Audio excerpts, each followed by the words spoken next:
Reproductive health का हम लोग देखो चैप्टर पढ़ रहे थे, इसमें थोड़ा सा रिकॉल कर दे रहे हैं जल्दी जल्दी। बाकी जो लेक्चर रिकॉर्ड हुआ है हम भेजेंगे तो है ग्रुप में ना, तो वहां से देख लेना। बाकी जब पूरा हो जाएगा फिर से एक बार कंप्लीट करवाएंगे। बात समझ रहे हो ना। देखो हम लोग यहाँ पे जो पढ़ रहे थे रिप्रोडक्टिव हेल्थ में, मतलब किसी भी ऑर्गेनिज्म को, मतलब ऑर्गेनिज्म का ह्यूमन की बात चल रहा था तो ह्यूमन की बात होगा। वो रिप्रोडक्टिव हेल्थ क्या होता है, मतलब जो फिजिकली फिट हो, मेंटली फिट हो, सोशली फिट हो और इमोशनली फिट हो। मोबाइल चला रहे हो तो पढ़ नहीं रहे तो उसको डिस्ट्रैक्ट कर रहे हो ना तुम्हें, तो आगे आओ, आगे आओ तुम। इधर इधर इधर उठो उठो तुरंत आगे आओ, या तो इधर आ जाओ। चलो चलो जल्दी आओ जल्दी आओ। दोनों बहनें एक साथ में बैठा करो, नहीं तो बहुत भयंकर वाला लड़ाई हो जाएगा। तो हम क्या बता रहे, ध्यान सुनो। रिप्रोडक्टिव हेल्थ में मतलब जो मेंटली फिट हो, फिजिकली फिट हो, इमोशनली फिट हो, सोशली फिट हो, है ना। और उसको हम लोग क्या बोल सकते हैं, क्या बोलते हैं, पूरी तरह से वो फिट है, मतलब वो हेल्दी है। अच्छा इस समय अभी एक चीज और जोड़ना पड़ेगा हमको लग रहा है, अभी ये सब एनसीईआरटी में बात और जोड़वाएंगे हम बाद में। जानते हो जैसे इस समय लोगों को रील चलाने की लत बहुत खतरनाक लगी है। बस समझ रहे हो ना, मतलब सबको, पूरी दुनिया को देखा जाए तो रील चलाने का जो एडिक्शन है इतना खतरनाक है। तो अगर जो रील चला रहे हैं इसका मतलब वो फिट नहीं है। बात समझ पा रहे हो ना। जो मतलब जो मतलब जो रील चला रहा है वो पूरी तरह से फिट नहीं है।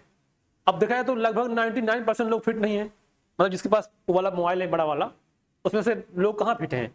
या तो तुम लोग एग्जाम्पल देखो जाके, जैसे मान लो जो वो स्टेशन पे जाओ, जो वेटिंग हॉल होता है जहाँ लोग बैठे रहते हैं।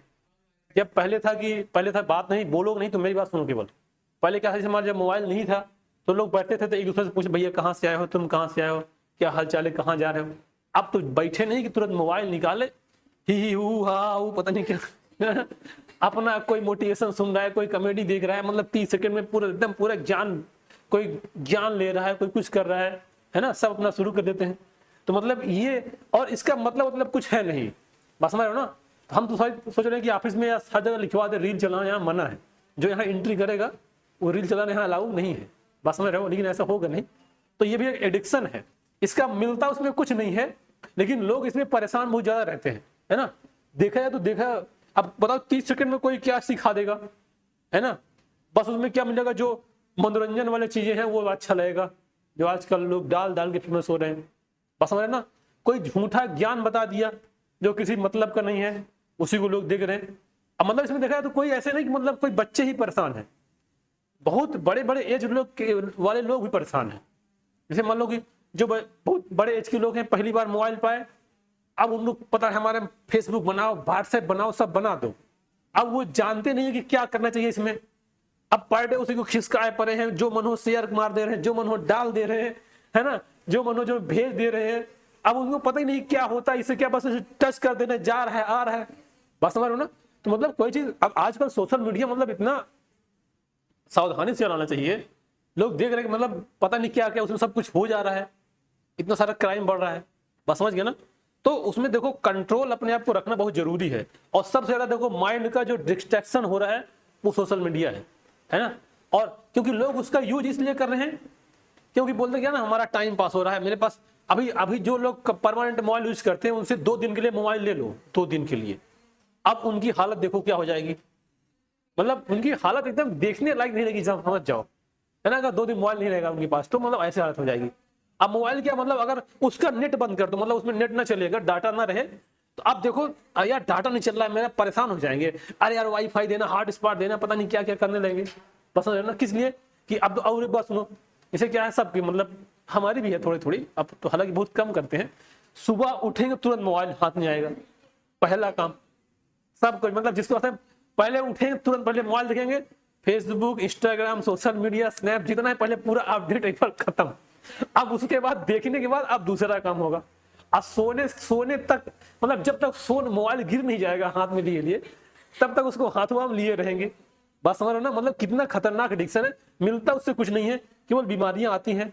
मतलब अगर देखा जाए तो मोबाइल का उतना यूज करो जितना जरूरत है ना। अगर उतना यूज करो तो बड़ा अच्छा रहेगा, क्योंकि उसमें सब कुछ है, जो तुम देखना चाहोगे वो चीज दिखेगा। बात समझ रहे हो ना। तो उसमें सब कुछ है, तो हम अगर अपने काम का चीज देखेंगे, काम आगे होगा हमारा, आगे बढ़ जाएंगे।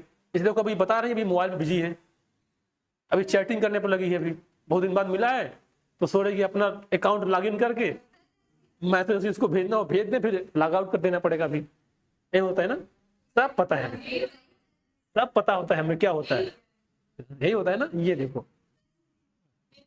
हमसे कोई झूठ, हम तो ये कहाँ बोल रहे हैं कि हम कहाँ बोलने नहीं चलाते हैं, हम कहाँ बोल रहे नहीं चलाते हैं, हम तो इसलिए चलाते हैं कि हम तो देखते रहते हैं मतलब इसमें होता क्या है। अभी देखेंगे ना, अब देखते रहेंगे इसमें हो क्या रहा है।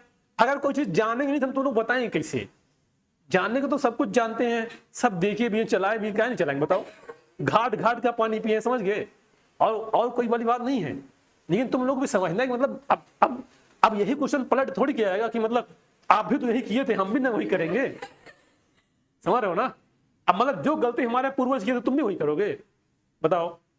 अब सोचो अगर होता तो अब हम यहाँ पढ़ाते थोड़ी, पता नहीं कहीं और होते बढ़िया, समझ रहे हो।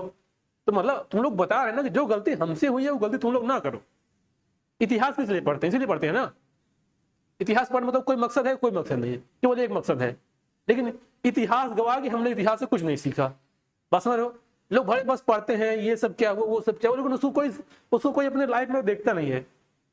और जैसे मान लो कोई दूसरा बता रहा है ना, जैसे हम बता रहे हैं कि यार अरे ये पता नहीं क्या बता रहे हैं, फालतू बातें हैं। जब तक वो करेगा नहीं, जब तक गिरेगा नहीं, जब तक उसको ठोकर लगे नहीं, तब तक वो सीखता नहीं है।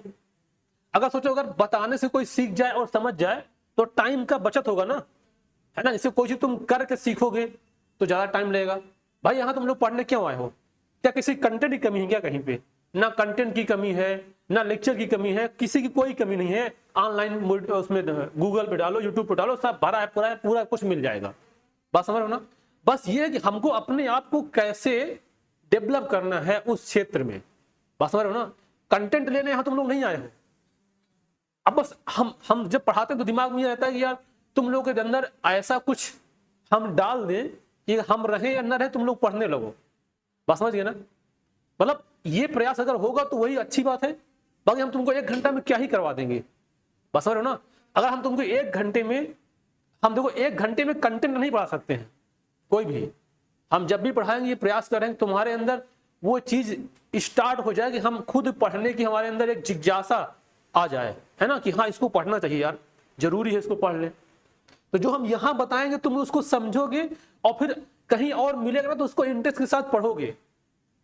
यहाँ हम मतलब स्टार्ट कर दिए, अब तुम अपने आप चालू हो जाए, पढ़ना शुरू कर दोगे। ये होगा तो यही अगर समझोगे तभी बात होगा, बस समझ रहे हो ना। और कोई कहते हो कोई बोल दो कि क्या पढ़ा देगा, कि मतलब इतना पढ़ा देगा कि सारा हमारे पढ़ाई से पूरा आ जाएगा एग्जाम में, जो हम पढ़ाएंगे केवल वही आएगा, गारंटी दे रहे हैं। ऐसा कुछ नहीं, ये सब बात गलत है, बस समझ रहे हो ना। जो हम क्वेश्चन पढ़ाएंगे क्या वही क्वेश्चन एग्जाम में आएगा क्या? नहीं आएगा। ये गारंटी बिल्कुल नहीं दे सकती, गारंटी कुछ भी नहीं है भाई। मेरा दिमाग कुछ और सोच रहा है, जो एग्जामिनर है उसका दिमाग कुछ और सोच रहा है। बस गारंटी ये है कि हम जो टॉपिक पढ़ा रहे हैं वो टॉपिक तुम लोग को समझ में आना चाहिए, बस समझिए ना। अगर समझ में आएगा फिर उसका प्रैक्टिस करवाएंगे, तुम्हारे अंदर वो चीज करने की क्षमता डेवलप होगी। और अगर एग्जाम में आएगा, अगर उससे कुछ इधर उधर भी आएगा तुम कर जाओगे, बस समझ रहे हो ना। तो देखो सबसे जरूरी बात यह है अपने माइंड को कंट्रोल करना। अभी इस स्टेज में जो बच्चे लोग नहीं कर पा रहे हैं, ये बात समझ में आएगी जब कुछ एज बीत जाएगा, जब अकल का दांत आ जाएगा। अकल का एक दांत होता है, तुम लोग जानते हो ना, जो 25-26 साल के बाद आता है। तो जब आएगा तब समझ आएगा, अच्छा उसमें सर बढ़िया बोल रहे थे यार, अब तो हम लोग बहुत समय निकल चुका है, अब क्या करें। अब तो अब सोचो यार, अब उस समय सीख गए होते तो कितना अच्छा रहता, समझिए ना। मतलब समय का यूज करना सीखो, मतलब जो समय को बर्बाद किया है समय ने उसको बर्बाद कर देना है पक्का। तो समय का यूज करो। और मतलब देखो कोई चीज ऐसी होती है जो चीज तुम लोग जानते हो उसको कोई मतलब नहीं है। जैसे एग्जांपल, जैसे रील चलाने का कोई मतलब नहीं है, कोई मतलब बताओ, अच्छा कोई मतलब नहीं है। लेकिन ये चीज जानने के बाद भी तुम उसको हमेशा चलाते हो। मतलब ये कहते हैं बिल्कुल मत चलाओ, ये नहीं कहते हैं, लेकिन मतलब उसका एडिक्शन ना होने पाए। एडिक्शन में उसमें थोड़ा डिफरेंट होता है ना। जैसे मान लो हम कह रहे हैं कि कोई चीज एडिक्शन क्या होता है, एडिक्शन केवल ऐसे नहीं कोई नशा वाली चीज, दारू पियो सिगरेट पियो, यही नशा नहीं है। नशा उसको भी कहते हैं जो चीज तुम जानते हो ये गलत है फिर भी उसको बार बार किए जा रहे हो, वो नशा है, बस समझ रहे हो ना। जो हम जानते हैं ये बात गलत है फिर भी हम करे जा रहे हैं, वो क्या है? वो नशा है ना। अगर हम एक बार जान के गलत है उसको नहीं कर रहे हैं तो इसका मतलब क्या है? वो हम उसके एडिक्शन में नहीं हुए हैं। बस समझ गए ना। तो ये सब बहुत सारी चीजें क्या है, एडिक्शन है, केवल नशा, केवल ऐसे जो नार्कोटिक सब्सटेंस है वही नशा नहीं है। बस समझे। फिर ये सब बातें थी। तो हम लोग यहाँ तक ये जो पढ़ रहे थे, अब देखो यहाँ पे देखो जो इसमें टॉपिक था, अब ये कंट्रोल मेजर्स में ये पढ़ना है कि मतलब अब यहां से बात स्टार्ट होगा कि पॉपुलेशन को ज्यादा ना होने पाए, उसको कंट्रोल करना है। बात समझ गए ना। उसको कंट्रोल करने के लिए जो कुछ भी मेजरमेंट मतलब ये टेक्निक अपनाया जाएगा उसको लोग बोलते हैं कंट्रोल मेजर, है ना। अब देखो इसमें एक आता है जो कंट्रासेप्टिव मेथड, है ना। कंट्रासेप्टिव मेथड, इसी मेथड को हमको अब पढ़ना है अगले चैप्टर में, मतलब अगले टॉपिक में, कि ये कंट्रासेप्टिव मेथड क्या क्या है जिससे कि बहुत ज्यादा पॉपुलेशन ना बढ़ने पाए। बात समझ गए ना। तो अब देखो पहला आएगा यहाँ पे कुछ कंट्रासेप्टिव मेथड ऐसे, मतलब कुछ ऐसे हैं जैसे कि कुछ आइडियल कंट्रासेप्टिव। आइडियल कंट्रासेप्टिव हैं, उसकी क्या खासियत होती है पहले ये बात समझना है। अब कंट्रासेप्शन मतलब यूजर फ्रेंडली, इजिली अवेलेबल और इफेक्टिव एंड और ये रिवर्सिबल हो। पहली बात तो ये हो, जैसे मतलब इसका देखो मतलब ये हुआ कि हम कोई ऐसी टेक्निक यूज करो जिससे बच्चे पैदा बहुत ज्यादा ना हो। बात समझ गए ना।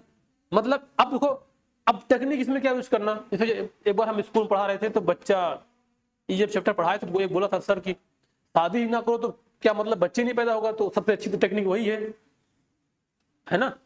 तो हमके बिल्कुल यार ये बात एकदम सही है, मतलब ये बात एकदम सही है, मतलब ये बहुत एक्स्ट्रा ऑर्डिनरी वाली बात है यार, तुम बहुत शादी ना करो तो बच्चे नहीं पैदा होंगे, काम खत्म, इस सब का कोई जरूरत ही नहीं है। लेकिन ये कि अगर ये तो जरूरी भी है ना, शादी करना भी जरूरी है। अब कितने लोग शादी नहीं करेंगे, ऐसे तो है। अब ऐसे तो गांव में का तो लोग होते हैं जो शादी नहीं करते, चले जाते हैं, मतलब कहीं कमंडल लिए चल दिए, ऐसे कम ही लोग हैं। अब शादी तो करना जरूरी है। बस समझ गए ना। तो ये कह रहा मतलब कि मतलब इंटरसेक्सुअल कोर्सेस, मतलब सेक्स होने के बावजूद भी बच्चे पैदा ना हो, उसके लिए जो टेक्निक अपनाई जाएगी उसको क्या बोलते हैं, कंट्रासेप्टिव मेथड। बात समझ गए। अब वो मेथड कैसी हो, मतलब जो यूज फ्रेंडली हो, इजिली अवेलेबल हो और इफेक्टिव और रिवर्सिबल हो। मतलब हम जब तक चाहें उसको कंट्रोल कर लिए और जब चाहें जब बेबी का डिलीवरी हो जाए, मतलब वो लेडी प्रेग्नेंट हो जाए, उसको क्या बोलते हैं, मतलब वो क्या है, रिवर्सिबल है। अगर ऐसा रहेगा तो सही रहेगा। बस समझ गए ना। अब मतलब जो कुछ ऐसे होते हैं कि जो रिवर्सिबल ना हो, मतलब एक बार अगर यूज कर ले तो दोबारा हमेशा के लिए खत्म, उसका भी है आगे मिलेगा लेकिन उसका यूज अलग है ना। बस समझ गए। जैसे कि अब दूसरा देखो ये क्या है, नो और लेस साइड इफेक्ट, मतलब उसका कोई साइड इफेक्ट ना हो। हालांकि जितने भी कंट्रासेप्टिव ओरली होगा या कुछ यूज करेगा तो उसका कुछ ना कुछ साइड इफेक्ट होगा, लेकिन जब बनाया जाता है तो कंपनियां बनाती हैं तो ये बात ध्यान रखिए इतना ज्यादा साइड इफेक्ट उसका देखने को ना मिले। बात समझे, ये हो सकता है। और ये should be not interfere with the sexual drive, है ना, डिजायर एंड सेक्सुअल एक्ट। इसका मतलब ये हुआ कि जैसे कुछ मेथड ऐसी हैं जो आप यूज करेंगे तो उसके लिए कुछ ना कुछ लीगल परमिशन लेना पड़ेगा, है ना। तो लेना पड़ेगा मतलब तो आप उस परमिशन के दायरे में रहें। बात समझ गए ना। जैसे मान लो कि तुम लोग कहीं जाते हो जहां अल्ट्रासाउंड होता है, वहां लिखा होता है कि जेंडर डिस्क्रिमिनेशन, मतलब सेक्स को डिटरमाइन करना मना है, इलीगल है। मतलब वो जो बेबी हो रहा है वो मेल है कि फीमेल है, वो बताना क्या है, इलीगल है। मतलब अगर जो बताएगा उसी को भी, जो जानेगा उसको, दोनों को भी मतलब सजा भी होगा, उसके साथ कुछ ना कुछ पैसा भी लिया जाएगा, जुर्माना भी लगेगा, है ना। तो ये है। तो मतलब कुछ ऐसा करो जो कि उसके दायरे में आता हो, जो कि एक्ट बनाए गए हैं। इसे मान लो क्या हुआ, कोई कर लिया कि यार पता लगा लिया कि लड़की है और उसको लड़की नहीं चाहिए तो क्या कर एबॉर्ट करवा देगा, तो ये तो गलत है ना। तो उसको उस सबको ध्यान में रख के वो चीजें हो, वो सब क्या कहलाएगा, ये सब उसको क्या कहलाएगा, वो आइडियल कंट्रासेप्टिव कहलाएंगे। बात समझ गए ना। अब देखो टेक्निक, अब जो टेक्निक शुरू हो रही है, मतलब यहां से देखो कंट्रासेप्टिव मेथड में पहला आएगा एक नेचुरल मेथड या उसको ट्रेडिशनल मेथड बोलते हैं। अब समझ पा रहे हो ना कंट्रासेप्टिव मेथड जैसे क्या, मतलब अगर बात करें सीधे सीधे तो बच्चे ना पैदा करने का जुगाड़ एक प्रकार का जो है उसको क्या बोलेंगे, कंट्रासेप्टिव मेथड। अब देखो इसमें पहला आएगा नेचुरल मेथड, है ना। देखो इसमें क्या क्या आएगा, देखो पहला आएगा पीरियोडिक ऑब्स्टेंस। मतलब इसमें क्या करना है, ये मेथड क्या है, इसमें avoid the coitus from the day 10 to 17 of the menstrual cycle. मतलब इसको फर्टाइल पीरियड बोलते हैं, टू प्रिवेंट द कंसेप्शन। जैसे मान लो जो मेंस्ट्रुअल साइकिल होती है, अगर बात करें तो कितने दिन की होती है? 28 डे की होती है जो नॉर्मल है। मतलब वो डे फर्स्ट से स्टार्ट होगा और ये ऐसे घूम के 28 डे तक आएगा, है ना। हमने बताया था जब डे 14 आएगा तो उस दिन क्या होता है? ओवुलेशन। अब जब ओवुलेशन होगा उसी समय फर्टिलाइजेशन हो सकता है। अगर उसी समय स्पर्म की एंट्री हुई है तो फर्टिलाइजेशन होगा, अगर उसके पहले अगर स्पर्म आ गया या उसके बाद आया तो फर्टिलाइजेशन नहीं होगा। जब फर्टिलाइजेशन नहीं होगा तो बेबी नहीं होगा। बस समझ गए ना। तो इसका मतलब ये हुआ कि मान लो ये यहां से स्टार्ट हुआ, ये 14 दिन आया। अब इसको मान लो यहाँ पे मान लो कितना आया 13, यहाँ कितना आया 12, यहाँ कितना आया 11, यहाँ कितना आया 10, और इधर आगे इधर बढ़ा दे तो मान लो यहाँ तक आ जाएंगे 17 तक। तो मतलब मोटा मोटा यहाँ मान लिया कि यहाँ पे तो ओवुलेशन होता है, लेकिन कुछ फीमेल टू फीमेल वेरी कर सकता है। मान लो किसी में 10 डे में ओवुलेशन हो जाए, या किसी में 11 में, किसी में 12 में, किसी में 13 में, यहाँ तक रहेगा। तो ये पूरा जो पीरियड है वो क्या है? फर्टाइल पीरियड है। बात समझ रहे हो ना। तो इस टाइम के बीच में सेक्सुअल इंटरकोर्स अर्थात सेक्स ना किया जाए तो क्या होगा? और ये जो टाइम बचा, इधर वाला टाइम और ये वाला टाइम, अगर इस टाइम में स्पर्म की एंट्री होगी भी तो कोई दिक्कत नहीं हो, क्योंकि ओवुलेशन नहीं हुआ है। जब ओवुलेशन नहीं होगा फर्टिलाइजेशन नहीं होगा। तो इसी मेथड को क्या बोलते हैं? ये बोलते हैं या पीरियोडिक अब्स्टेंस मेथड। बस समझ गया ना इसमें। अब देखो ये क्या है? ये नेचुरल मेथड है, मतलब इसमें कोई केमिकल नहीं, कोई दवाई नहीं, कोई कुछ नहीं, किसी से पूछना नहीं, कोई जरूरत नहीं। बस समझ गया। अब देखो अगला है, अब यह है क्वाइटियस इंटरप्टस या विथड्रॉल मेथड बोलते हैं इसको। देखो इसमें क्या होता है, मतलब इस समय इसको जैसे मान लो जिस समय सेक्सुअल इंटरकोर्स अर्थात सेक्स होगा उस समय जैसे इजाकुलेशन होने को होगा उस समय पेनिस को जो वेजाइना से है बाहर निकाल लिया जाएगा। तो जो स्पर्म निकलेगा वो क्या हो जाएगा? बाहर निकल जाएगा। उसको बोलते हैं विथड्रॉल मेथड, है ना। तो ये वाला क्या हो गया? पीरियोडिक अब्स्टेंस। और ये क्या? क्वाइटियस इंटरप्टस या विथड्रॉल मेथड। मतलब ये भी क्या है? ये भी क्या है? एकदम नेचुरल है ना, कोई भी केमिकल नहीं। अब एक देखो, एक है अगला है लैक्टेशनल एमेनोरिया। देखो इसमें क्या होता है, जैसे मान लो कोई फीमेल प्रेग्नेंट हो गई है, अब जब उसको बेबी की डिलीवरी हो जाएगी, ध्यान सुनो, जब उसको बेबी की डिलीवरी हो जाएगी तो वो अगले 6 मंथ तक जो डाटा दिया है वो इसमें दिया है 6 मंथ तक। अब ये जो महीना है वो सब में अलग अलग होता है, लेकिन जो डाटा है वो अगले 6 मंथ तक उसको पीरियड नहीं आएगा। उसका रीजन ये है कि जब तक वो बच्चे को दूध पिलाएगी तब तक उसका पीरियड बंद रहता है। बस समझ गए ना। अब ये इसमें डाटा 6 महीना दिया है, किसी किसी लेडीज को 6 महीने, 8 महीने, 10 महीने, 12 महीना, मैक्सिमम 2 साल तक जा सकता है। बस समझ गए ना। तो जब तक पीरियड नहीं आएगा, अगर पीरियड नहीं आएगा तो ओवर मैच्योर नहीं होगा, है ना। इसका मतलब उस समय अगर सेक्स होगा तो फर्टिलाइजेशन नहीं होगा, स्पर्म एंट्री होगा, फर्टिलाइजेशन नहीं होगा। बात समझ गए ना। मतलब जब तक पीरियड नहीं आ रहे हैं, और उसका रीजन क्या है? जब तक वो ब्रेस्ट फीडिंग बेबी करेगा तब तक पीरियड नहीं आता है, क्योंकि उसको एनर्जी ज्यादा उधर जा रही होती है, तो हो सकता है थोड़ा वीकनेस रहे तो वो ओवम का मैच्योरेशन नहीं हो पा रहा है हार्मोनल इम्बैलेंस की वजह से। बात समझ गए ना। तो अब इस समय भी क्या है, अगर इस समय भी सेक्सुअल इंटरकोर्स होगा तो फर्टिलाइजेशन नहीं होगा। ये भी तो प्रकार का क्या है? नेचुरल मेथड है जो सबको होना है और ये नेचुरल है। तो ये क्या हो गया? पहला वाला क्या हो गया? नेचुरल या ट्रेडिशनल मेथड। सबको समझ आया? कोई दिक्कत? आप देखो आगे क्या होगा।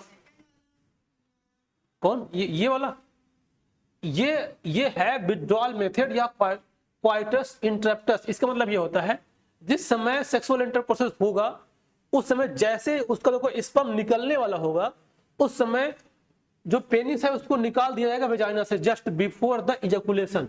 मतलब इजैकुलेशन मतलब स्पर्म जिस समय निकलता है उसको इजैकुलेशन बोलते हैं। तो जैसे निकलने वाला पेनिस को क्या करता है? बाहर निकाल देना। और जब बाहर निकल जाएगा तो अंदर क्या होगा? कोई भी गैमेट एंटर नहीं करेगा, तो उसको क्या बोलते हैं? उसको बोलते हैं विथड्रॉल मेथड। बात समझ गए। अब देखो अगला आएगा। अब देखो वो ये तीनों क्या थे? अगर देखो ऐसे क्वेश्चन आता है कि नेचुरल मेथड में कौन कौन से हैं, ये बात भी ध्यान रखना। जैसे क्या आएगा नेचुरल मेथड में कौन कौन से हैं। और एक बात और देखो, ये जो नेचुरल मेथड है ये एकदम 100% श्योर नहीं है, ये कभी कभी ये गड़बड़ हो सकता है। बात समझ गए ना। जैसे कि मान लो कि ये वाला जो हम बताएंगे कि इसमें जो पीरियड है, ये जो टाइम है, ये टाइम किसी को मालूम ना चल पाए कि मेरा कौन सा दिन चल रहा है, तो दिक्कत हो सकता है। या कोई हम लोग 10 से मान लो 17 बताए हैं, या हो सकता है किसी को 18 दिन तक रुका रह जाएगा, तो अगर 18वें दिन होगा तो हो जाएगा। तो इसमें इतना ज्यादा क्लियर बात नहीं है, लेकिन कुछ ना कुछ पॉसिबिलिटी तो है। बस समझ गए ना। तो ये सारा मेथड क्या है? ये सारा मेथड नेचुरल मेथड है, ये तीनों मेथड। अब देखो अगला आएगा, ये आएगा बैरियर मेथड। अब बैरियर का मतलब क्या होता है? बैरियर का मतलब होता है रोक देना सीधे सीधा। बस समझ गए ना? जैसे मान लो अब क्या है, अब ये मान लो इधर से कोई चीज जा रहा है, अब यहां पे इसको ऐसे दीवार खड़ी कर दो तो पूरा रुक जाएगा। ये क्या है? ये तो बैरियर है, अंदर नहीं जाएगा। अब बैरियर में ही आएगा, देखो अब बैरियर में क्या आएगा? पहले आएगा कंडोम, मतलब इसको दूसरा नाम से इसको निरोध भी बोलते हैं। अब ये क्या है? एक ये रबर का होता है, ये लैटेक्स शीट मतलब ये बना होता है। ये जानते हो ये मेल और फीमेल दोनों के आते हैं। पहले केवल मेल के आते थे, लेकिन अब मेल और फीमेल दोनों को देखने को मिलते हैं। ये क्या होता है? Condom for female cover the vagina and cervix. जो मेल का होता है वो पेनिस कवर करे, जो फीमेल होता है उसको सर्विक्स और वेजाइना को कवर कर लेगा। और condom are just before the coitus, they prevent the entry of semen into the female reproductive part. मतलब सीधा क्या करेगा? जैसे क्वेश्चन पूछता है कि जो बैरियर मेथड है वो क्या करता है, तो सीधा क्या करता है? रोक देता है, मतलब स्पर्म के एंट्री को रोक देगा। अच्छा ये रुक जाएगा। और देखो ये क्या है? Condoms are the very popular, बहुत ज्यादा पॉपुलर है। इसका रीजन क्या है? देखो पहली बात तो ये protect the use from the STD and AIDS, मतलब ये भी इससे जितने भी सेक्सुअली ट्रांसमिटेड डिजीज है वो भी क्या हो जाएंगी? नहीं होनी है। अगर मान लो किसी फीमेल पार्टनर या मेल पार्टनर कोई बीमारी है तो इसका यूज करने से वो डिजीज आगे ट्रांसफर नहीं होगी। पहली बात तो ये बहुत अच्छी बात है ना। और ये इजिली अवेलेबल हो जाएगा, इजिली डिस्पोजेबल है। और मतलब ये है कि अब इसमें एक होता है ना कि यार किसको क्या बताएं, मतलब हम कैसे करें, कंट्रोल कैसे करें, किसी को बताने की जरूरत नहीं है। जो दो अपने पार्टनर है बस दो ही लोग समझ में आएगा, है ना। कोई ऐसा नहीं कि कोई डॉक्टर का सलाह लेना पड़ेगा, किसी को बताना पड़ेगा, कोई बहुत ज्यादा कॉम्प्लेक्स टेक्निक ऐसा कुछ नहीं है ना। तो ये सब क्या है? ये इजिली अवेलेबल होता है, डिस्पोजेबल है। और it can be self inserted and there the by the given the privacy to user, मतलब ये सब सेल्फ से ही हो जाएगा दोनों, है ना, मेल और ये देखो ये मेल का है और ये फीमेल का है, दोनों का डायग्राम। बात समझ गए? अब देखो दूसरा आएगा, ये देखो ये भी क्या था? ये भी सब मेथड किसमें आएगा? बैरियर मेथड, है ना। अब बैरियर में अब देखो दूसरा बैरियर में क्या आएगा? या इसको डायफ्राम बोलते हैं, या सर्वाइकल कैप बोलते हैं, या इसको वॉल्ट बोलते हैं। देखो ये क्या होता है? ये भी एक प्रकार का कंडोम के जैसे ही है, बस इसमें देखो क्या होता है? ये भी एक रबर का बना होता है। अब इसमें और उसमें क्या डिफरेंस होता है? जो कंडोम है वो सिंगल यूज है, बस समझ गए ना। और ये क्या है? ये मल्टीपल टाइम यूज कर सकते हैं इसको, बस ये कि उसको एक बार यूज करना तो उसको स्टेराइल करना पड़ेगा, है ना। अब ये भी क्या करते हैं? तो ये block the entry of sperm through the cervix, है ना। और दे आर रीयूजेबल। सबसे इंपॉर्टेंट बात उसमें और इसमें बस एक डिफरेंस है, ये क्या है? ये रीयूजेबल है और वो रीयूजेबल नहीं है। बात समझ गए ना। अब देखो अगला आएगा स्पर्मिसाइडल क्रीम या जेली एंड द फोम, कुछ आते हैं ऐसे। इसका क्या क्या मतलब होता है? जैसे मान लो अगर इसका कोई यूज करेगा along with this barrier to increase the contraceptive efficiency, अगर कोई ऐसी कुछ ऐसी क्रीम्स आती हैं, अगर उसको जो क्या बोलते हैं रिप्रोडक्टिव पार्ट है उसमें उसको लगा लेने से जब स्पर्म की एंट्री होगी तो स्पर्म के मोर्टेलिटी को कम कर देगा। स्पर्म की मोर्टेलिटी बहुत कम हो जाएगी और वहां तक टारगेट तक पहुंच नहीं पाएगी, है ना। तो अगर टारगेट तक नहीं पहुंचेगा तो फर्टाइजेशन नहीं होगा, है ना। बहुत सारे स्पर्म की मोर्टेलिटी कम हो जाएगी, बहुत सारे स्पर्म क्या हो जाएगी? उनकी डेथ हो जाएगी। तो ये क्या होता है? स्पर्मिसाइडल क्रीम या जेली या फोम इसको बोलते हैं, ये भी देखने को मिलता है ना। अच्छा जो ये डायफ्राम होता है ना, इस डायफ्राम में भी कुछ ऐसा केमिकल भी लगा होता है। जैसे देखो इसे मान लो ये दिखाई दे रहा है ना, ये डायफ्राम। अब मान लो यहां से स्पर्म की एंट्री हो गई है, अब इसमें तो बैरियर तो है ही, इसके बाद कुछ ऐसा इसमें कुछ ऐसा केमिकल भी है जिसकी वजह से यहाँ पे ये सारे इनकी डेथ हो सकेगी, मतलब इसकी मोर्टेलिटी कम हो जाएगी, ये मूव नहीं कर पाएगा, वहां तक पहुंच नहीं पाएगा, ये सारा काम ये कर सकते हैं, है ना। तो ये मेथड हो गया। अब ये सब में ध्यान देते रहना। अब देखो अगला आएगा इंट्रा यूटेराइन डिवाइस, इसको IUD बोलते हैं, है ना। ये भी इंपॉर्टेंट बात है, इसको ध्यान समझना है। IUD क्या होता है? मतलब जो यूटेराइन के अंदर, मतलब यूटेरस के अंदर जो इंसर्ट किया जाएगा उसको क्या बोलेंगे? Intra uterine device. अब देखो इसमें क्या होता है, ये क्या करती है? पहले तो इसका मतलब ये करती क्या है? देखो ये क्या करेंगी? These are the inserted by the doctor, मतलब ये डॉक्टर या नर्स, मतलब इसको कोई अपने आप एक्सपेरिमेंट नहीं कर सकता है क्योंकि ये इसमें इन्फेक्शन होने की संभावना है। जैसे एग्जाम्पल एक कोई न्यूज आई थी कि एक आदमी यूट्यूब पे देख के अपने मैडम का डिलीवरी करवा रहा था, बात समझ गए ना। मतलब जब खूब सारे ब्लीडिंग होना स्टार्ट हुआ तब फिर गया डॉक्टर के पास, तब तक मर चुकी थी, कुछ ऐसा न्यूज था। मतलब हाँ, तो मतलब कुछ सारी चीजें ऐसी जो अपने आप नहीं कर पाते हैं, उसी लोग पढ़ते हैं, उस प्रैक्टिस करते हैं, समझते हैं, पता लगा हर चीज तो ना, हर चीज यूट्यूब से नहीं हो पाएगा, मतलब हर चीज रील से नहीं मिल पाएगा, उसको बहुत अच्छे से पढ़ना पड़ेगा, अब वो सोचा कि नहीं अब हम समझ जाएंगे, सब कुछ देख कर रहा था, अब गड़बड़ा गया। सब कंडीशन अलग होता है, कोई इंजन थोड़ी है कि मतलब ये नट खोल देंगे वो नट खोल देंगे ऐसे कर देंगे, वैसे तो है नहीं। सबकी कैपेसिटी अलग होती है, सबका जो टॉलरेंस क्षमता है वो अलग होती है, सबकी वो डाटा अलग अलग होता है, सब वेरी करता है। लेकिन उसको ये बात आइडिया नहीं था, है ना, क्योंकि अब यूट्यूब एक ऐसा मतलब वो है, जैसे तुम उसमें सर्च कर लो कि यार घर बैठे गाड़ी चलाना कैसे सीखे, तो आ जाएगा उसमें। अगर सर्च करोगे मान लो जाके देखो आ जाएगा कि मतलब आप सोचो जब तक चलाओगे नहीं सीख पाओगे, लेकिन उसमें रहेगा कि यार तुम घर बैठे तुमको सिखा देंगे, समझ गए ना बात को, तुम्हें कुछ भी मिल जाएगा। अब देखो इसमें, अब देखो पहले तो ये क्या करता क्या है, पहले आईओडी मतलब देखो क्या करता है, ये doctors and nurses the uterine throw the vagina and increase देखो फाइगोसाइटोसिस ऑफ स्पर्म। देखो ये जो आईओडी है ये क्या करते हैं, ये स्पर्म का फाइगोसाइटोसिस करती है, मतलब समझते हो इसका, फाइगोसाइटोसिस का मतलब ये होता है किसी चीज को मार के खा जाना, उसको बोलते हैं फाइगोसाइटोसिस। तो अगर स्पर्म का फाइगोसाइटोसिस हो रहा है, इसका मतलब क्या है, उसको वो क्या कर रहा है, इंजेक्ट कर करके उसको डेड कर दे रहा है ना। तो सॉरी, अगर ये होगा क्या, पहले क्या करेगा, फाइगोसाइटोसिस ऑफ स्पर्म। और देखो ये है IUD are the ideal method to delay the pregnancy और स्पेस चिल्ड्रन। इसमें एक क्वेश्चन आता है कि आइडियल मेथड कौन सा है, बस समझ गए ना। तो जो आईयूडी वाला है वो आइडियल मेथड है, इसके पहले जो पढ़े तो वो आइडियल मेथड नहीं था, लेकिन ये वाला आइडियल मेथड है। तो एकदम ये वाला इंपॉर्टेंट बात समझ लेना कि ये क्या है, ये आइडियल मेथड जितने भी आईयूडी हैं। अब देखो जो आईयूडी होती है वो कुछ 3 टाइप की होती है, एक नॉन मेडिकेटेड आईयूडी होती है, और एक होते हैं कॉपर रिलीजिंग आईओडी, एक होती है हार्मोन रिलीजिंग आईओडी, बस समझ गए ना। अब देखो ये जो नॉन मेडिकेटेड आईओडी है ये क्या होता है, ये दे रिटार्ड द स्पर्म मोर्टेलिटी। एकदम ये वाला डाटा भी याद करना है कि जो नॉन मेडिकेटेड होती है वो क्या करती हैं। तो मतलब ये क्या करेंगे, स्पर्म के मोर्टेलिटी क्या कर देती है, कम कर देती। अगर स्पर्म की मोर्टेलिटी कम हो गई तो जितना स्पर्म मूव करना चाहिए उतना मूव नहीं कर पाएगा, तो टारगेट तक पहुंच नहीं पाएगा, बीच रास्ते में सारे खत्म हो जाएंगे, बस समझ गए ना। तो ये क्या जाएगा, अब ये also have the spermicidal effect. Spermicide मतलब स्पर्म को पंचर कर देना, बस समझ गए ना, उसको ऐसे टोच टोच क्या देगा, पंचर कर देगा। अगर पंचर हो जाएगा तो आगे जा नहीं पाएगा। पंचर मतलब जो उसका हेड वाला पार्ट है, जो उसके अंदर स्पर्मोलाइसिन है ना, उसको ब्रेक करेगा, उसको पंचर कर देगा, ब्लास्ट कर जाएगा, बस ऐसा नहीं फटेगा नहीं बम की तरह, मतलब डेड हो जाएगा मिला के ये कराएगा। अब इसका एग्जांपल याद करना है, इसमें आएगा लाइपेज लूप। एक्चुअली जो आईयूडी होती है ना वो ऐसे टी शेप की होती है, बस जो ये बना हुआ है देखो ये टी शेप का, और देखो ये क्या होती है ना, ऐसे ये मुड़ जाती है, ऐसे ये ऐसे हो जाएगी, ये वाली ऐसे और ये वाली ऐसे, है ना। आज बताते हैं वो कैसे मेथड होता है।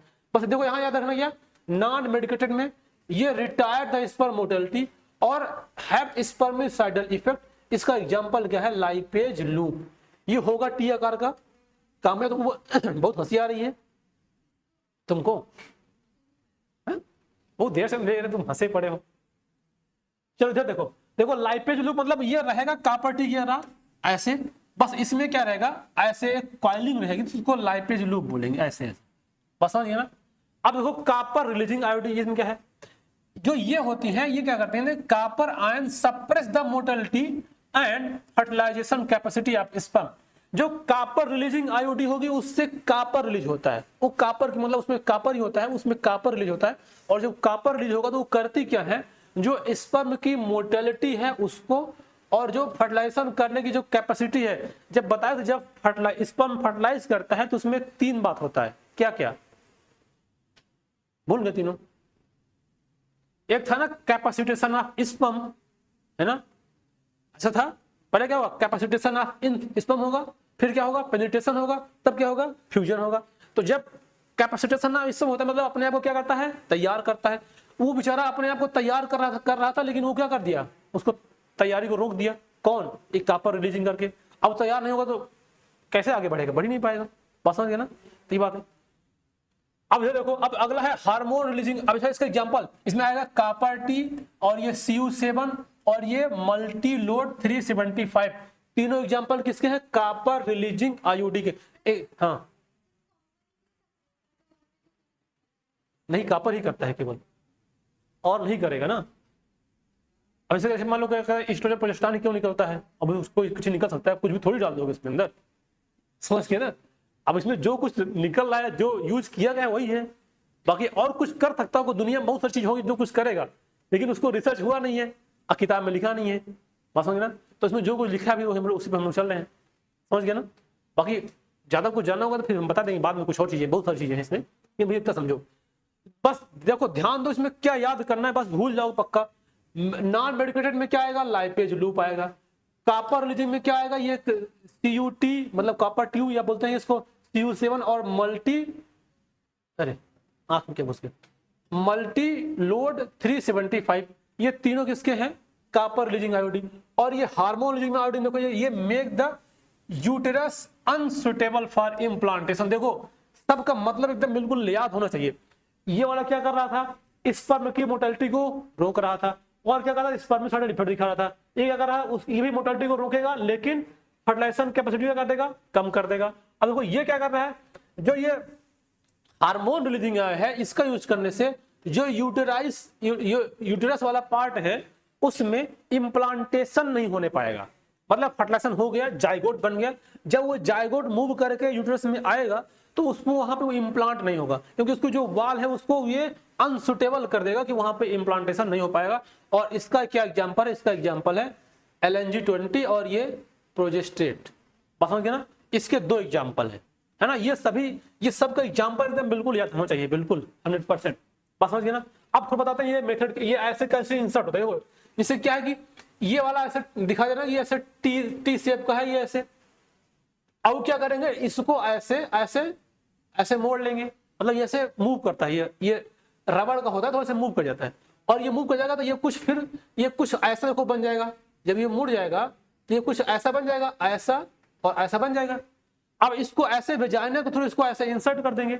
अब देखो जब ये आगे जाएगा, ऊपर जाएगा, देखो यहाँ पे देखो ये रास्ता यूट्रस में यहाँ पे ऐसे ऐसे ओपन होने का है रास्ता।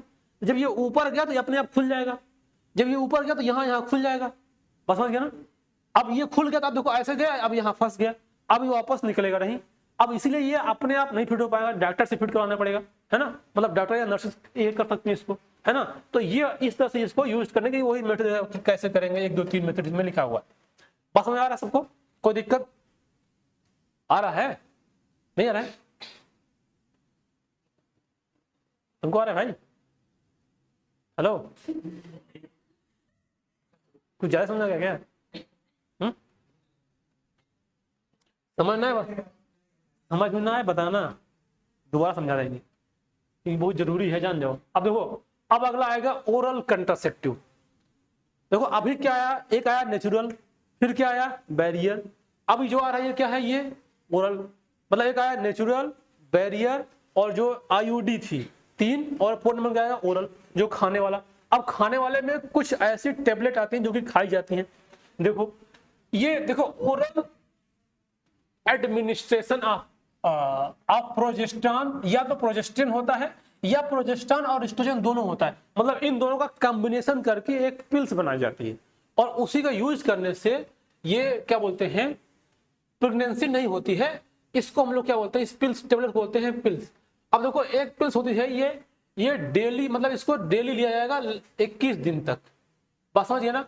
अब ये कहां से स्टार्ट होगा, ये day starting with in the first 5 day of menstrual cycle and after a gap of 7 day of maturation period. मतलब ये एक मतलब टोटल होता है 28 दिन का होता है। तो 28 दिन में शुरू वाले 5 दिन छोड़ के उसके बाद से लेना शुरू करो, और फिर लास्ट वाले 2 दिन तक फिर से छोड़ दो, बस समझे ना। तो 21 दिन तक कंटिन्यू एक टेबलेट खाना पड़ता है। ये पहले अभी भी आती है, शायद माला डी नाम से आती है मार्केट में। हालांकि अब इसका यूज लोग कम करते हैं, क्योंकि ये पर डे एक टेबलेट खाना मतलब ऐसा नहीं कि मतलब अब सोचो कि बिना मतलब दवाई खाओ तो बॉडी को फिर तो पड़ेगा ही, बहुत ज्यादा साइड इफेक्ट बहुत ज्यादा होता है उसका। तो लोग इसको थोड़ा सा कम मतलब इसको अवॉइड करते हैं। लेकिन ये भी क्या करता है, अब देखो इसमें क्या इंपॉर्टेंट बात जो है, उसमें होता क्या है, या तो प्रोजेस्टेरॉन होगा, या तो प्रोजेस्टेरॉन और एस्ट्रोजन दोनों होगा। याद करने की बात ये है ना। अब ये कितने 7 दिन में गैप देंगे, 21 डे तक लगातार कंटिन्यू खाना पड़ेगा अगर आप चाहते हैं कि प्रेगनेंसी ना हो तो, है ना। अब ये प्रिवेंट कंसेप्शन। अच्छा, ये कभी कोई क्वेश्चन ऐसा आता है कि जो ओरल कंट्रासेप्टिव पिल्स है वो मेल यूज हो रहे हैं फीमेल, एक बार वो उसमें नीट में आया था क्वेश्चन, कहीं भी मेल यूज करेगा फीमेल यूज करेगा, बेबी यूज करेगा, कुछ बच्चे बेबी हाँ? किसकी मैम, किसकी पिल्स है?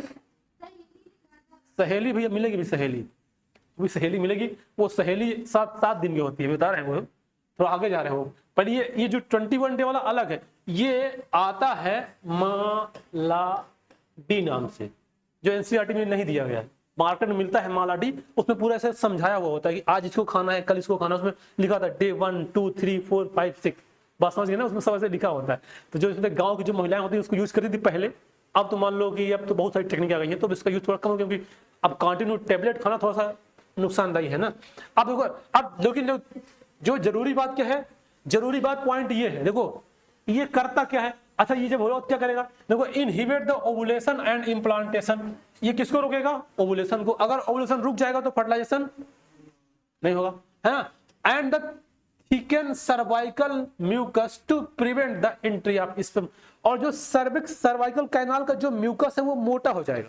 जब मोटा हो जाएगा, जैसे अगर ये जो ये पाथ है, जो ये पाथ ऐसे गया है, अगर ये पाथ खूब मोटा हो जाएगा तो यहाँ से स्पर्म आगे मूव नहीं कर पाएगा। तो ये म्यूकस जो होता है उसमें रिलीज ज्यादा होंगे और पाथ को मोटा कर देंगे तो ये पास होगा। अब देखो, ये pills are very effective with lesser side effect, लेकिन ये बात गलत है। ये एनसीईआरटी में लिखा है लेसर साइड इफेक्ट, लेकिन ऐसी कोई भी टेबलेट नहीं जिसका साइड इफेक्ट ना हो, बस समझ गए ना। तो ऐसा नहीं कि लेसर साइड इफेक्ट है, बस वो तो सभी लोग बोलते हैं ना कि हमारा 100% नेचुरल है। ऐसा कुछ होता है? नहीं होता है। जैसे बाबा रामदेव का बहुत सारे प्रोडक्ट उसमें लिखा था ना, बहुत सारी चीजें, ये एकदम डायरेक्ट किसान के घर से उठा के लाए तुमको दे दिए हैं, ऐसा बोलते हैं ना उसमें। लेकिन मतलब ये ऐसा कुछ नहीं है। अच्छा, जो किसी चीज को बहुत दिन तक प्रिजर्व करोगे तो बिना केमिकल को प्रिजर्व ही नहीं होगा, कुछ ना कुछ केमिकल डालना पड़ेगा। तो ये तो मतलब उसमें चाहे कितना भर देंगे केमिकल, बाहर से बढ़िया पोस्टर लगा देंगे, एकदम शुद्ध नेचुरल बना देंगे, कुछ ऐसा खेत का फोटो बना देंगे, है ना, गाँव किसानों फोटो बना देंगे, ऐसा होता है। तो ऐसा नहीं है, ये सब इसका साइड इफेक्ट होते हैं सबके। ये देखो आ गई सहेली, समझ गए ना। ये जो सहेली है,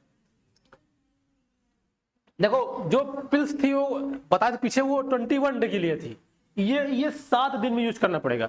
मतलब 20 हर दिन खाना थोड़ा मुश्किल है, तो 7 दिन में एक बार खाओ।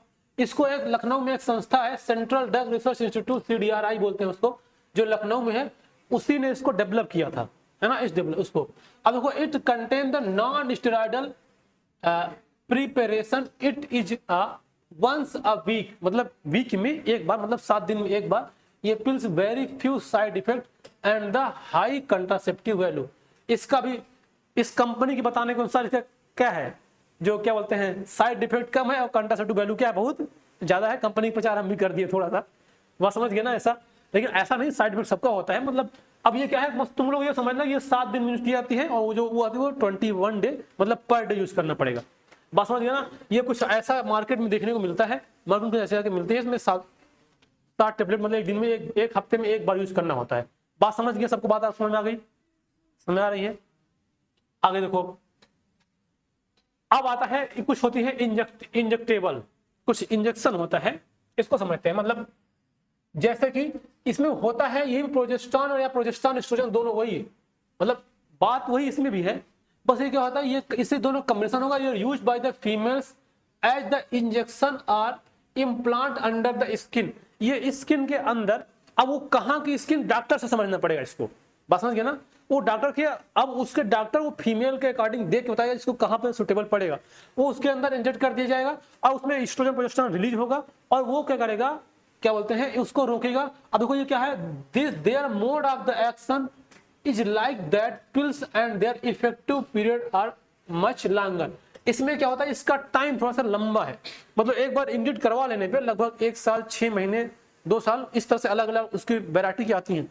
तो इसका टाइम अगर लंबे टाइम के लिए समझ लो, टैबलेट खाना है तो रोज खाओ, या तो हफ्ते में एक बार खाओ, है ना। लेकिन अगर ये यूज करोगे तो मान लो 6 महीने का फुर्सत, 1 साल के लिए फुर्सत, बस समझ गया ना ऐसा।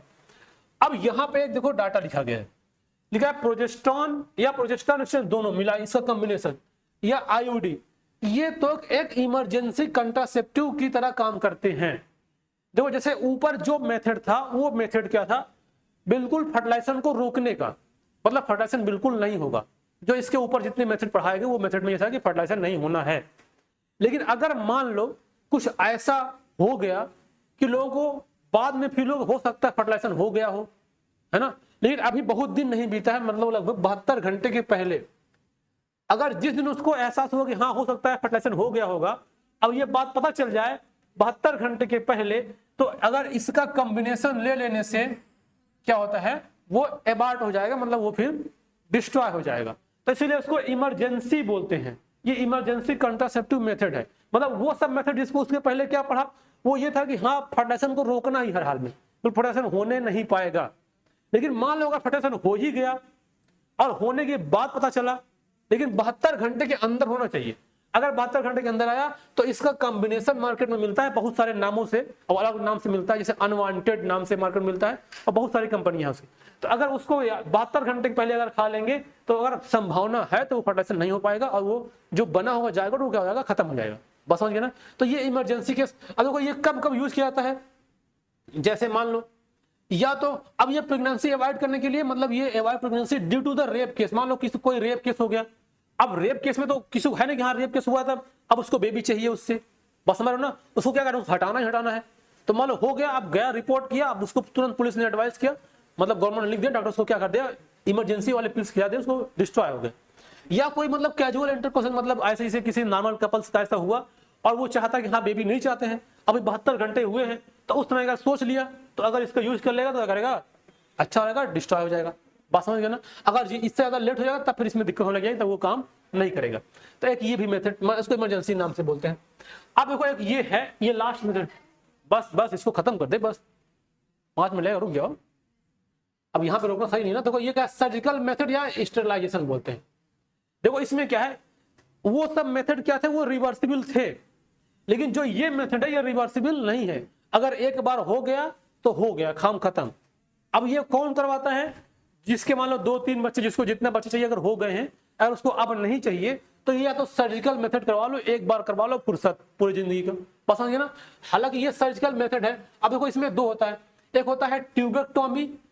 इसमें क्या होता है, इसमें क्या होता है, ये प्रोसीजर इन फीमेल, जो फीमेल की फैलोपियन ट्यूब है, इसको सर्जरी द्वारा काट के ऐसे घुमा के बांध दिया, जिस देखो ये बांधा हुआ है, सर्जरी द्वारा काटा जाएगा और उसको काट के ऐसे मोड़ के उसको बांध दिया जाएगा। अब देखो जो ओवम यहां से रिलीज होगा वो ओवम यहां तक जाएगा नहीं, यहां तक यही रहेगा। जो स्पर्म एंट्री होगी यहां तक पहुंचेगा नहीं, जब पहुंचेगा तो फर्टिलाइजेशन नहीं होगा। तो दोनों ये वाला भी काट के बांध देते हैं, इसको बोलते हैं ट्यूबेक्टोमी। अगर फीमेल का कटेगा तो क्या बोला जाएगा, ट्यूबेक्टोमी। अब किसको काटते हैं, फैलोपियन ट्यूब को। कभी कभी ये हो सकता है कि ये जो बांधा गया धागा है, जिससे बांधते हैं कभी कभी टूट जाता है, और टूटने के बाद ये आपस जुड़ जाता है, लेकिन बहुत रेयर केस है, ऐसा होता नहीं है। कभी कभी कुछ केस ऐसा मिलता है कि इसके बावजूद भी बेबी हो गया, इसका मतलब यही है वो आपस में कट के दोबारा जुड़ गया है। हाँ बिल्कुल जरूरी है, हाँ एक ही साथ दोनों जरूरी, बांधना जरूरी है ना। लेकिन देखो इस, हाँ हाँ हाँ हाँ, इस ये कोई जरूरी नहीं इसमें। वो तो क्या पता, हो सकता है ये वाला टूटा या ये वाला टूटा हो, बस समझ गए ना। वो कोई जरूरी थोड़ी, तो हो सकता है ये टूटा या टूटा हो, मतलब अगर कोई टूटेगा तो हो तो जाएगा ना फर्टिलाइजेशन। अब जैसे मान लो कि 1 महीने इधर से निकला, 1 महीने इधर से निकलता है, तो मान लो 1 महीने नहीं होगा, दूसरे महीने हो जाएगा, बस समझ गए ना। ये मेथड होता है सर। तो क्या बोलते हैं, ट्यूबेक्टोमी। अब एक आता है मेल का, बोलते हैं वैसेक्टोमी। मतलब मेल भी अपना स्टेरिलाइजेशन करा सकता है, जिसको नसबंदी बोलते थे, बता देना उस दिन। मतलब ये जो पाइप है, एसेसरी डक्ट, जो female accessory duct, male accessory duct, vast defence को काट के बांध दिया जाएगा। तो अगर यहाँ स्पर्म बनेगा, अब यहाँ तक पहुंचेगा नहीं, तो जब पहुंचेगा नहीं तो फर्टिलाइजेशन नहीं होगा। तो ये भी कहता है ये मेल का है, बस याद रखना है, इसको बोलते हैं वैसेक्टोमी, और जो फीमेल होता है उसको बोलते हैं ट्यूबेक्टोमी। एक मेथड और होता है जो एनसीईआरटी ने दिया, उसको बोलते हैं हिस्टेक्टोमी। मतलब उसमें पूरा यूटेरस को ही काट के निकाल दिया जाता है ना, उसको हिस्टेक्टोमी बोलते हैं। हालांकि वो तभी निकालते हैं जब मान लो कोई उसमें कोई डैमेज हो जाए यूटेरस में, या कोई दिक्कत आ जाए, इसको काटेंगे तो, जैसे मान लो अगर इसको काटा गया जिस समय, उस समय ये पता चला कि यार इसके यूटेरस में कोई ना कोई दिक्कत है, गड़बड़ी है, या कोई ऐसा होता है, तो ये पूरा पार्ट ही काट के बाहर निकाल देते हैं। अब जब पूरा बाहर निकल जाए तो काम खत्म, तो वो उसको हिस्टेक्टोमी बोलते हैं। लेकिन ज्यादा मेथड क्या फेमस ये है, मतलब सर्जिकल मेथड में, और बस याद रखना ये रिवर्सिबल नहीं है ना। एक बार कट गया तो कट गया, न रहेगा बांस न बजेगी बांस, बात समझ गए ना, फुर्सत लाइफ टाइम। तो चलो यहाँ तक ठीक है। अब अगली क्लास हम लोग पढ़ेंगे इसके बाद, यह है साइड इफेक्ट ऑफ अच्छा ये देख लो थोड़ा सा इस वाला, देखो सबका कुछ ना कुछ बता ना, देखो अभी सब लिखा था ना साइड इफेक्ट नहीं होता, लेकिन सबका कुछ ना कुछ साइड इफेक्ट होता है ना। मतलब क्या होगा, बहुत सारे पेन होगा, दर्द होगा, नाक बहेगा, बहुत सारी दिक्कतें सामने देखने को मिल सकती है। तो इसका साइड इफेक्ट सबका होता है। अब फिर उसके बाद ब्लीडिंग होगा, इरेगुलर मेंस्ट्रुअल साइकिल देखने को मिलता है, ब्रेस्ट कैंसर भी होने की संभावना, ये सारे साइड इफेक्ट देखने को इसमें मिलता है, जितने भी कंट्रासेप्टिव मेथड हैं। बस समझ गए ना। तो ये हो गया यहाँ तक। अब ये अगले हम लोग ये पढ़ेंगे मेडिकल टर्मिनेशन ऑफ प्रेगनेंसी अगले लेक्चर में, ठीक है, इसको पढ़ के आना।